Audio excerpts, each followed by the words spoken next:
everybody. آج کی collaborative video ہے نوریہ خان کے ساتھ اوریجن آف سلیوری. سب سے پہلے ہمارے چینلز مدیحہ ٹاکس، نوریہ کے چینل ہولی ہیومنسٹ اور اردو چینل نور علم کو سبسکرائب کرنا مت بھولیے. اگر آپ کو ہماری یہ ویڈیو پسند آئے تو اس کو لائک کریں اور زیادہ سے زیادہ شیئر کریں. Hi everyone, and welcome back to another collaborative video between Dr. Madiha and myself. Today we're going to be talking about the origins of slavery. If you haven't already, please subscribe to Dr. Madiha's channel Madiha Talks and my English channel Holy Humanist and my Urdu channel Noor Ilm. If you like our work, please like, share and subscribe and spread this message as far and wide as possible. Thank you. Also, please leave a comment and let us know what you thought about this video below. غلامی کے آغاز کے بارے میں حتمی طور پر کچھ نہیں کہا جا سکتا. زیادہ تر تاریخی ذرائع قیاس آرائی پر مشتمل ہیں، لیکن یہ جانچنا بہت مشکل ہے کہ غلامی کا آغاز کہاں سے ہوا. لیکن یہ خیال کیا جاتا ہے کہ ہنٹر گیدرر سوسائٹیز مینلی ایگالیٹیرین تھی، یعنی کہ مرد اور عورت برابر تھے اور آپس میں مل جل کر کام کرتے تھے. لیکن جیسے جیسے انسانوں نے جنگلات کو چھوڑ کر چھوٹے چھوٹے شہر بسانے شروع کیے، اربنائزیشن ہوئی، اس کے بعد ایگریکلچر کو فروغ ملا، تو ساتھ ہی ساتھ انسانوں نے ایک دوسرے سے مقابلے کیے، جنگ و جدل کیے اور اس کے نتیجے میں فتوحات ہوئیں. جب بھی انسان کسی ایک شہر پر قبضہ کرتا تھا تو وہاں کے لوگوں کو غلام بنا لیا جاتا تھا. غلامی کا آغاز عام طور پہ ان 4 باتوں کی وجہ سے ہوا. یا تو جنگوں میں فتوحات کے نتیجے میں لوگوں کو غلام بنایا گیا، یا پھر کسی جرم کی سزا کے طور پر، یا خاندان کے افراد کی طرف سے خرید و فروخت کی وجہ سے، یا پھر قرض کی ادائیگی نہ ہونے کی وجہ سے لوگوں کو بنایا جاتا تھا. غلامی انسانی تاریخ میں درجہ بندی کی پہلی اداراتی شکل ہے، انسٹیٹیوشنلائزڈ ہائرارکی کی پہلی فارم ہے. یہ مارکیٹ کی معیشت یعنی کہ مارکیٹ اکانومی اور ریاست کے قیام سے یعنی نیشن سٹیٹ کی وجہ سے وجود میں آئی. غلامی کی ایجاد عام طور پہ ایک ذہنی تعمیر ہے، یعنی کہ مینٹل کانسٹرکٹ ہے، اور حقیقت میں کسی نہ کسی ماڈل سے اخذ ہوتی ہے. مردوں کو یہ ماڈل خواتین کی ماتحتی کی وجہ سے میسر تھا، یعنی کہ خواتین پر جبر ان کی غلامی کو ممکن بناتا ہے. جن معاشروں سے غلامی کا آغاز ہوا وہاں باقاعدہ طور پر حکومتی سطح پر غلامی نہیں تھی، لیکن صرف طاقتور لوگ مجبور لوگوں کو جبری طور پر ان سے کام لیتے تھے. زیادہ تر یہ آؤٹ سائڈرز ہوتے تھے جو اس قبیلے کے باہر کے لوگ تھے. جب لوگ کسی دوسرے قبیلے پر قبضہ کرتے تھے تو وہاں کے لوگوں کو غلام بنا لیتے تھے. غلامی انسانی تاریخ میں ایک واٹر شیڈ مومنٹ ہے. جب مردوں اور عورتوں نے سماجی تعلقات استوار کیے تو مردوں نے عورتوں پر غلبہ پایا. مردوں کو اپنے متعلق تمام اختیارات حاصل تھے اور اپنے تمام فیصلے کرنے میں مکمل طور پر طاقت رکھتے تھے، لیکن خواتین کو اپنے اوپر کوئی اٹانومی حاصل نہیں تھی اور وہ مکمل طور پر بے اختیار تھیں. Slavery seldom, if ever, occurs in hunter-gatherer societies, but appears in widely separated regions and largely took off with the advent of pastoralism, and later agriculture, urbanization, and the formation of states. Most authorities have concluded that slavery derives from war and conquest. The most commonly cited sources of slavery are capture in warfare, being punished for a crime, sale by family members, self-sale for debt, and debt bondage. Slavery is the first institutionalized form of hierarchy in all of human history. It's connected to the establishment of a market economy, hierarchies, and the state. The invention of slavery consisted of the idea that one group of people can be marked as an outgroup, be branded enslavable, forced into labor, and be subordinate to an owner or master for the entirety of their lives. We know that mental constructs usually derive from some model in reality and consist of a new ordering of past lived human experience. The oppression of women predates slavery and facilitates it and actually makes it possible. Men and women constructed social contracts and social relations which eventually gave rise to a hierarchy and social dominance. मुख्तलिफ अवामिल का इम्तिजाज जैसे कि जिनसी अदम तवाज़ुन, sexual asymmetry और मेहनत की जानिबदाराना तकसीम यानी कि अनइक्वल डिवीजन ऑफ लेबर मर्दों और औरतों पर गैर मुसावी रवैये को जन्म देती है, यानी कि अनइक्वल इनइक्वालिटी की सेक्सुअलिटी, तौलीदी सलाहियत, रिप्रोडक्टिव पोटेंशियल और सर्विट्यूड यानी कि उनकी खिदमत करने की सलाहियत मर्दों के दरमियान लेन देन की वजह बन गई। जब खवातीन एक मर्द से दूसरे मर्द को निकाह के नतीजे में दी जाती थी तो उन मर्दों को इन खवातीन पर मुकम्मल इख्तियार हासिल होता था और खवातीन अपने जिस्म के मुतालिक फैसले करने पर मुकम्मल तौर पर बेइख्तियार होती थी। कुछ मुआशरों में जैसे कि चीन में औरतें अपने रिश्तेदारों के लिए आउटसाइडर्स कंसिडर की जाती थी, जबकि लिनिएज या हसब नसब मर्दों के वजह से चलता था। एक मर्द रिश्तेदार के तहफ़्फ़ुज़ से महरूम हो जाने के बाद यानी कि मौत, अलहदगी यानी कि डिवोर्स या जिनसी तौर पर उस मर्द को अगर वो खातून मतलूब ना रहती तो खवातीन का स्टेटस माशरे में एकदम कम हो जाता, यानी कि खवातीन का स्टेटस किसी मर्द से मुंसलिक होने पर ही मशरूत था। गुलामी के तस्वुर में इस बात का ख्याल रखा गया कि किसी भी हाकिम को या शख्स को जो किसी को गुलाम बनाए उसको उस पर मुकम्मल इख्तियार हासिल हो और ये इख्तियार हमेशा के लिए हो, यानी कि परमानेंट एंस्लेवमेंट, और गुलाम मुकम्मल तौर पर बेइख्तियार हो और ये गुलामी उसकी हमेशा के लिए हो। आमतौर पर गुलामी का आगाज जंगों की वजह से हुआ। इन जंगों में मर्दों को मार दिया जाता था और उनकी खवातीन को और बच्चों को लौंडी बनाकर मर्द आपस में तकसीम कर लिया करते थे। मर्दों को गुलाम बनाना महंगा पड़ता था क्योंकि जो मर्द जंगों में हिस्सा लेते थे वो जंगजू होते थे और बहुत बहादुर होते थे और उन पर नजर रखना या उनको गुलाम बनाए रखना बहुत मुश्किल होता था। इसके अलावा किसी भी मुआशरे में जो कि पेदरशाही हो, मर्द जो अपनी बीवी और बच्चों की जिनसी पाकीज़गी की हिफाजत ना कर सके उनको आमतौर पे बेइज्जत तस्वुर किया जाता था, यानी कि सिंबॉलिक कैस्ट्रेशन, उनको नामर्द समझा जाता था। जो खवातीन आमतौर पर गुलाम बन जाती थी उनकी इस्मत दरी की जाती थी, उनका रेप किया जाता था। इस तरह से उन पर मुकम्मल सेक्सुअल कंट्रोल हासिल किया जाता था। क्योंकि इन खवातीन के मर्द जंगों में मारे जा चुके होते थे इसलिए उन पर मुकम्मल तौर पर डिप्रेशन होती थी और वो जो खवातीन आमतौर पर गुलाम मुकम्मल तौर पर मायूसी का शिकार होती थी। इसके अलावा क्योंकि उनके बच्चों को भी गुलाम बना लिया जाता था इसलिए उन बच्चों की जिंदगी की खातिर ये खवातीन महकूम रहती थी। इन खवातीन के रेप के नतीजे में जो बच्चे पैदा होते थे उनकी जान बचाने के लिए भी खवातीन आमतौर पर महकूम रहती थी। गुलामी का आगाज दूसरी सदी कबले मसीह से हुआ और आज भी जंगो जदल के नतीजे में लोगों को गुलाम बनाया जाता है। A number of socioeconomic factors led to sexual asymmetry in society, where the division of labor was unequal between men and women. Out of it, the concept of kinship constructed social relations in such a way that women were exchanged in marriage and men had certain rights over women that women did not have. Women's sexuality and reproductive potential became a commodity to be exchanged or acquired for the service of families and particularly men. In some societies, such as in ancient China, women remained marginalized, outsiders of their kin groups.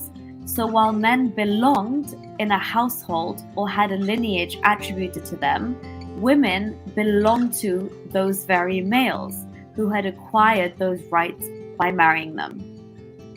Once deprived of the protection of male kinship, through death, separation, or eventually by no longer being wanted as a sexual partner, women undoubtedly became marginalized in society.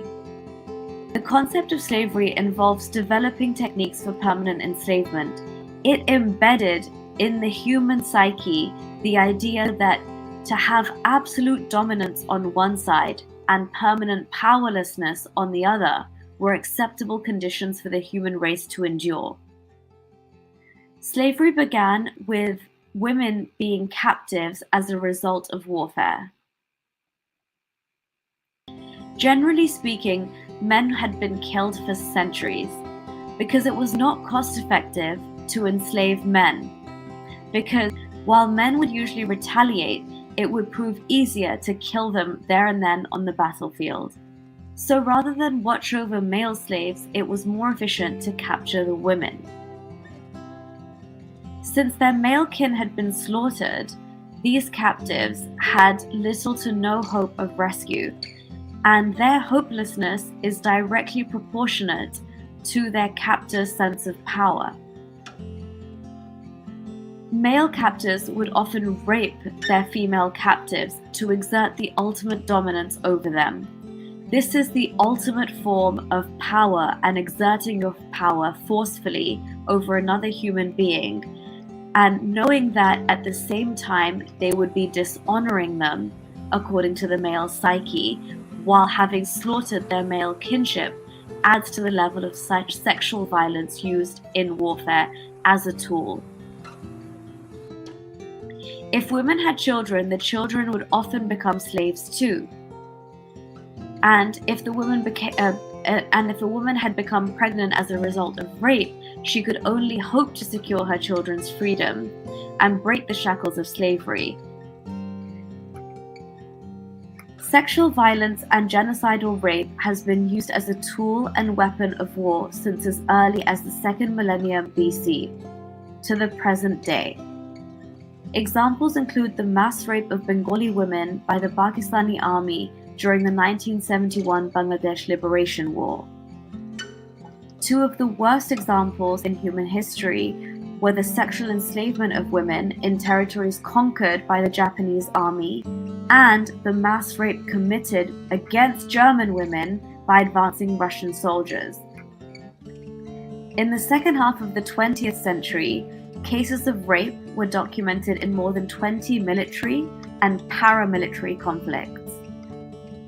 कैदियों की अजियत जैसी समाजी मश्क या social practice जो कि दूसरी सदी BCE में शुरू हुई, अब भी ह्यूमैनिटेरियन रिफॉर्म्स, मोरालिटी, मॉडर्निटी और मोरल एथिक्स के बावजूद अब भी जारी है। 1971 की जंग में बंगाली खवातीन का मास रेप तो सब जानते हैं। इसके अलावा जब जापान ने चाइना के कुछ इलाकों पे कब्जा किया तो वहाँ पे खवातीन का मास रेप किया।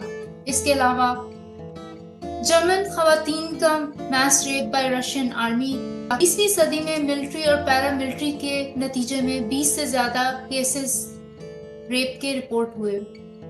गुलामों पर तशद्दुद पितरशाही निजाम का एक इम्पोर्टेंट हिस्सा है। गुलामी का आगाज तबकाती सिस्टम यानी कि क्लास सिस्टम से भी पहले का है। इज्जत का तस्वर मर्द के लिए तो ये है कि वो मुकम्मल तौर पर बाइख्तियार हो, अपने तमाम फैसले करता हो और आज़ादाना तौर पर नकलो हरकत करता हो। लेकिन ख़वातीन के लिए इज्जत का तस्वर ये है कि वो एक मर्द की वफादार बनकर रहें और अपनी सेक्सुअलिटी की हिफाजत करें उस मर्द की खातिर। बेसिकली ख़वातीन मर्दों की एक प्रॉपर्टी हैं। इज्जत सिर्फ मर्द की होती है, ख़वातीन की नहीं। ये तस्वर कि औरत की इज्जत उसके कंवारपन में है और उसकी अपने शौहर के साथ जिनसी वफादारी या जिनसी खिदमात पर मुनहसर है, ये तस्वर दूसरी सदी कबले मसीह में अभी पूरी तरह तैयार नहीं हुआ था। गुलाम ख़वातीन की जिनसी गुलामी पितरशाही निज़ाम की डेवलपमेंट और एक्सपेंशन का एक इम्पॉर्टेंट पार्ट है। जब खातून एक मर्द की मिल्कियत में आती है तो जिनसी तौर पर उसको गुलाम बनाना उस पर एक नफ्सियाती कंट्रोल हासिल करने में मदद देता है। पहले औरतों को महकूम बनाया गया, फिर मर्दों ने उन पर जिनसी कंट्रोल हासिल किया और इलामती तौर पर दूसरे मर्दों पर अपनी बर्तरी हासिल की। ग्रोह की ख़वातीन को मातहत करके और बाद में इन असीर कैदी ख़वातीन पर जिनसी तशद्दुद करके मर्दों ने दूसरे कबीले के मर्दों को नीचा दिखाया और ये अमल आज के दौर में भी जारी है।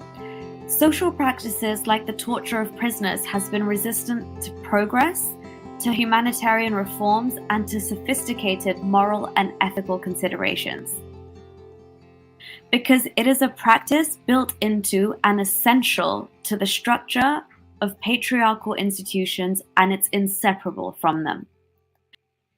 It is at the very beginning of this system, prior to class formation, that we can see this occurring in its purest essence. The very concept of honor for men embodies autonomy, the power to dispose of oneself and decide for oneself, and the right to have that autonomy recognized by others. But women under patriarchal rule do not dispose of themselves and decide for themselves. Their bodies and their sexual services are at the very disposal of their kin group, their husbands or their fathers. Women do not have custodial claims and power over their very own children. Women do not have honor.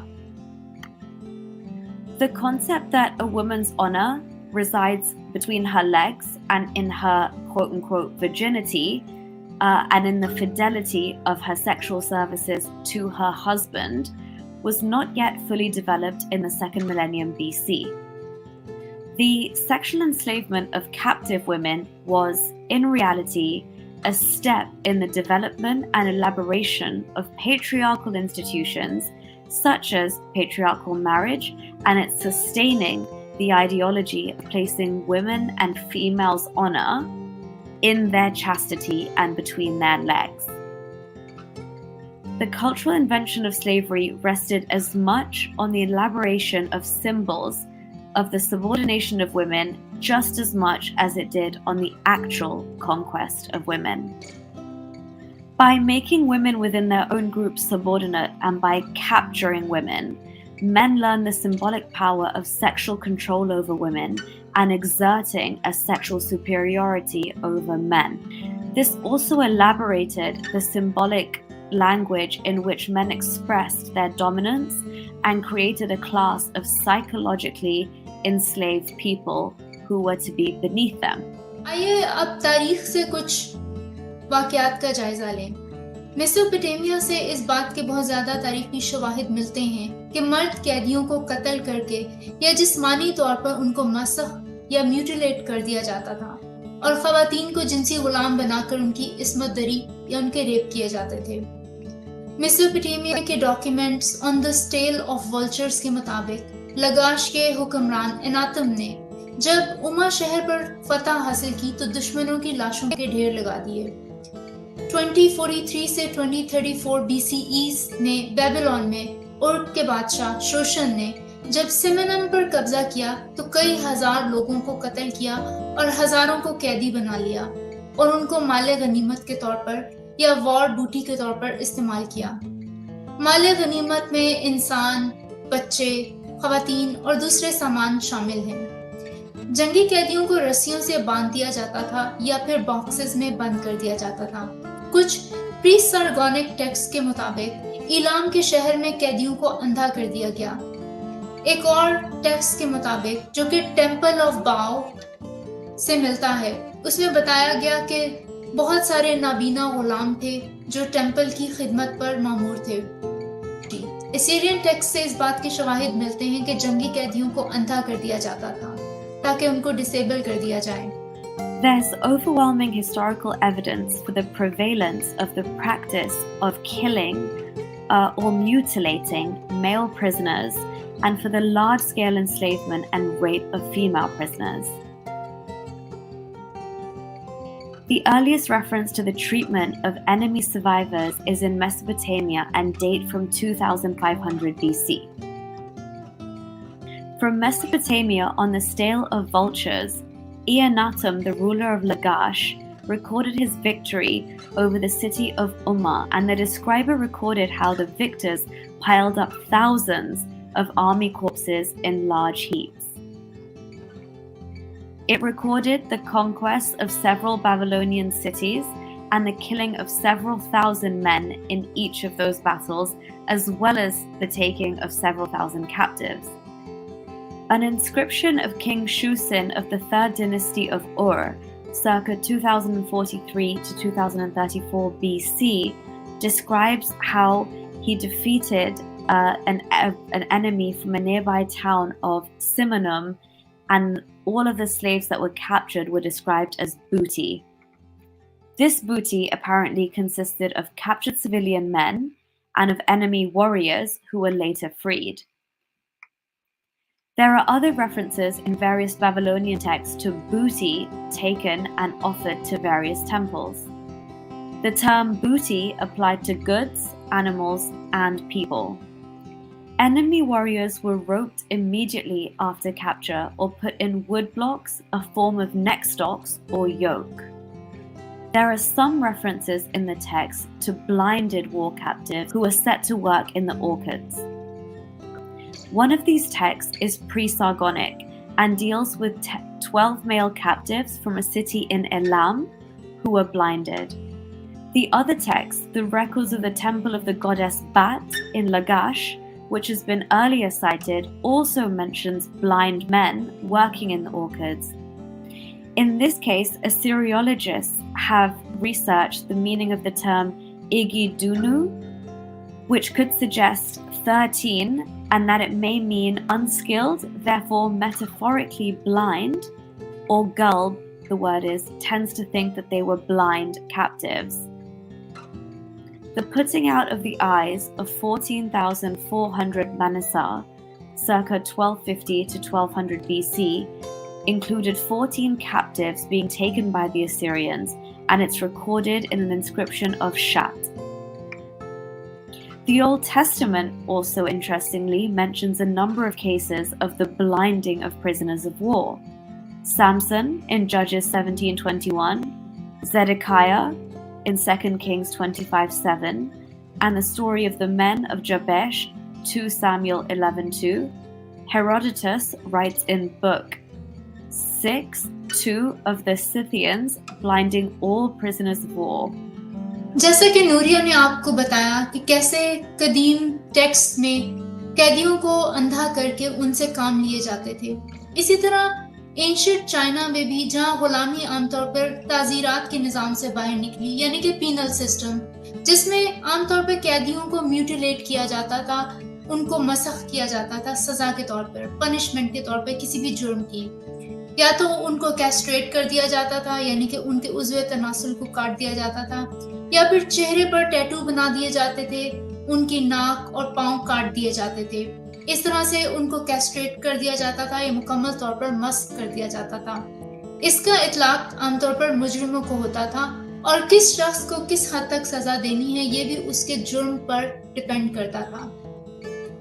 हान कानून के मुताबिक मुजरिमों की बीवियों और बच्चों को मर्द और खवातीन गुलामों के तौर पर जब्त कर लिया जाता था और उनके चेहरों पर टैटूज बनवा दिए जाते थे। इस तरह मस्कशुदा अफराद का एक अलहदा निचला तबका बन जाता था और वो लोग जो कि म्यूटिलेटेड नहीं थे और जिस्मानी तौर पर सेहतमंद थे, वो इन पर सुपीरियर थे। ये कैस्ट्रेटेड मर्द आमतौर पर हरम के गुलाम या हैरम्स की प्रोटेक्शन के लिए गुलाम के तौर पर सेलेक्ट कर लिए जाते थे, क्योंकि उनसे दूसरे मर्दों को कोई खतरा नहीं होता था, ना ही खवातीन को। कदीम चाइना, मेसोपोटामिया में बड़े पैमाने पर यह प्रैक्टिस जारी थी। इसी अमल की वजह से चाइना, पर्शिया, एंशिएंट रोम, बेजेंटाइन, मिस्र, शाम और अफ्रीका में सियासी ख्वाजा सुरांग का एक वजूद अमल में आया और ये इन गुलामों की पसमानदगी को जाहिर करता है। दूसरा ये कि किसी भी शख्स की गुलामी को तकबीयत देते हुए या उसको बरकरार रखने के लिए उन पर मेंटल और फिजिकल कंट्रोल और सेक्सुअल कंट्रोल को जाहिर करता है। 2350 BCE के टेम्पलर ऑफ लगाश के राशन की फहरिस्तों में मंदिर के तमाम मजदूरों को उनके स्टेटस के मुताबिक काम दिए जाते थे। गुलाम खवातीन और बच्चों की एक अलग फहरिस्त थी और आमतौर पे वो ऊन की तैयारी और कताई में मसरूफ रहते थे या फिर वो किचन में काम करते थे या शराबकारी के लिए, जबकि कुछ गुलाम मलका के घर की हिफाजत करते थे। 2000 BCE से पहले हरम का कॉन्सेप्ट नहीं था। 2000 BCE से पहले हरम का कॉन्सेप्ट नहीं था। इस इब्तदाई दौर में जहां पर हरम का कोई रिकॉर्ड मौजूद नहीं है, टेम्पल ऑफ बाओ यानी कि बाओ के मंदिर के मखसूस मामले में बादशाह के घर का कोई रिकॉर्ड मौजूद नहीं है। तकरीबन 500 साल के बाद मारी के बादशाह जिमरी लम के खतूत में जंगी कैदियों की खवातीन को माले गनीमत के तौर पे एक दूसरे के दरमियान बांटने की कुछ रिवायात मौजूद हैं। लेकिन इस सूरत में इस खास खिदमत यानी कि सेक्सुअल स्लेवरी के लिए खूबसूरत तरीन खवातीन का इंतखाब हरम के वजूद की निशानदही करता है।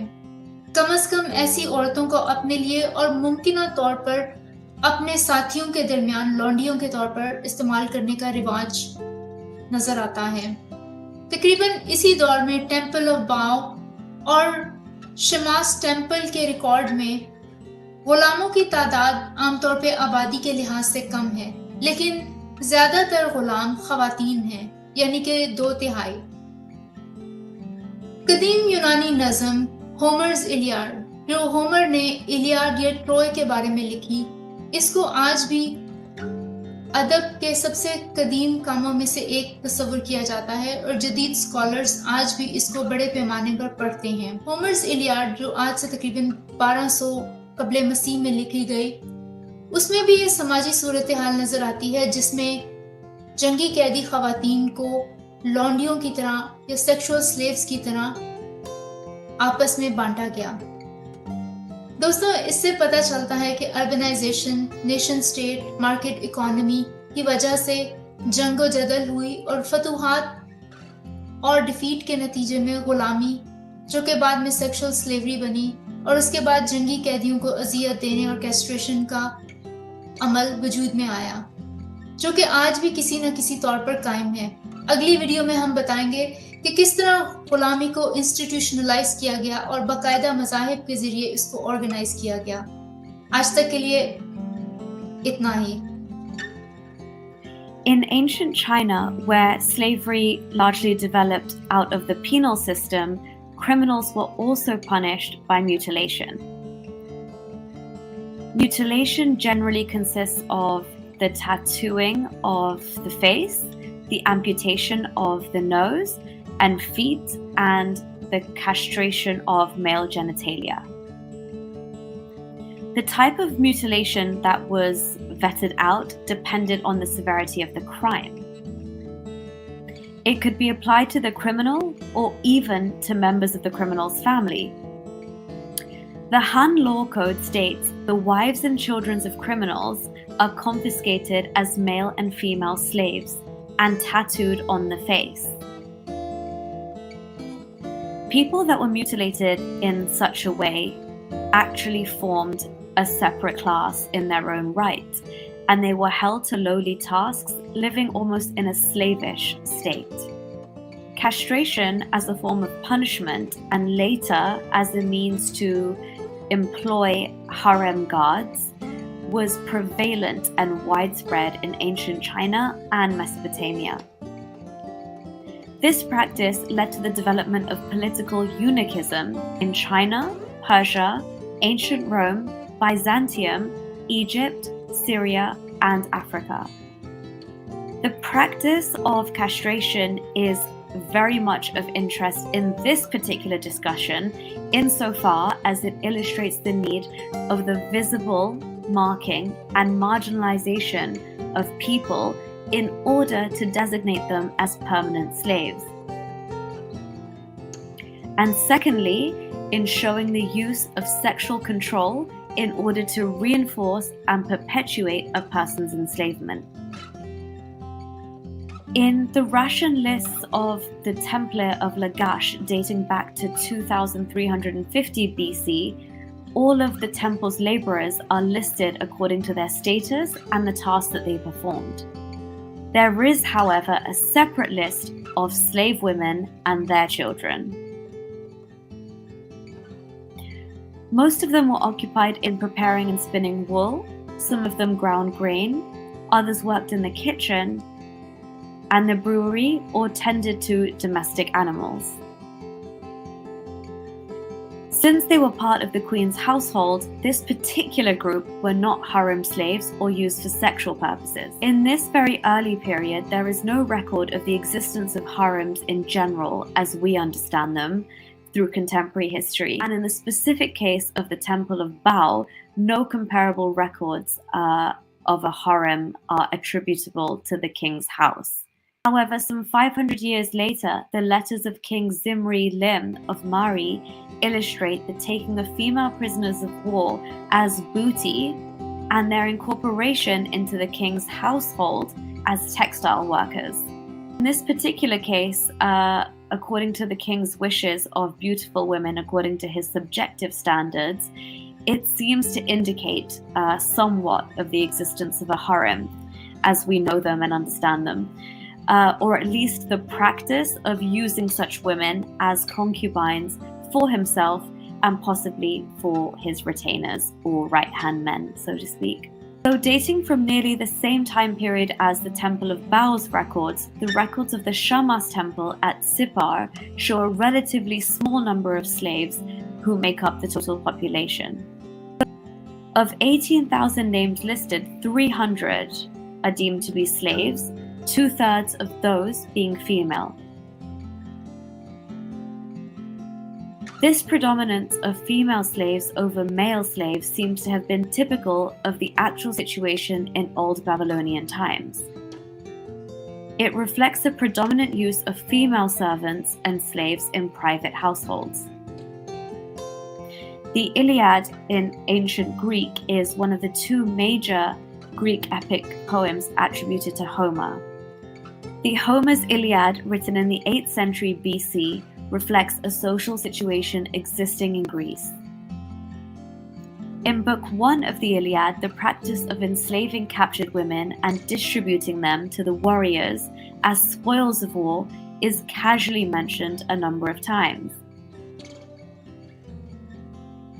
King Agamemnon's concubine, Chrysis, a high-born war captive, is claimed by her father, a priest, who's fearing the wrath of the gods. So that's it for part 1, everybody. Please stay tuned for part 2 as we unravel more of the unfolding of slavery throughout human history and how religion comes into the fold and then codifies slavery as we understand it within Islamic scripture and beyond. So once again, thank you for watching. Please like, share and subscribe and comment below.